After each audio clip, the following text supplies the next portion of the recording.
তো ও আর কাজে গেল না, হঠাৎ করেই আমরা চলে আসলাম একটু ঘুরতে। তো আগের দিন তোমরা একটা ব্লগে দেখেছিলে আমরা সেই কোচবিহারের নতুন ক্যাফেটার সন্ধানে এসেছিলাম, কিন্তু খুঁজে পাচ্ছিলাম না। আজকে লোককে জিজ্ঞাসা করে করে এসেছি এবং খুঁজে পেয়েছি, কিন্তু আজকে দুর্ভাগ্যবশত সেটাই বন্ধ ছিল।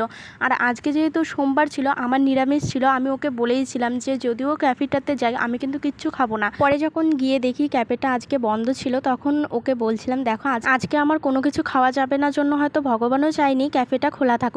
তো যাই হোক, তারপর আমরা চলে এসেছি সিনেমা দেখার জন্য। আমি আমার লাইফে সিনেমা হলে 2টো সিনেমা দেখেছিলাম, সেটাও আমার পরিবারের লোকের সাথে, আর সেটাও আবার অনেক ছোটোবেলাতে দেখেছিলাম। আমার সেই প্রথম দেখা মুভি সাত পাকে বাঁধা, এবং সেকেন্ড দেখা মুভি ছিল চ্যালেঞ্জ 2। তো অনেক ছোট ছিলাম তখনই দেখেছি, বাট আমার কোনো কিছু সেভাবে মনে নেই।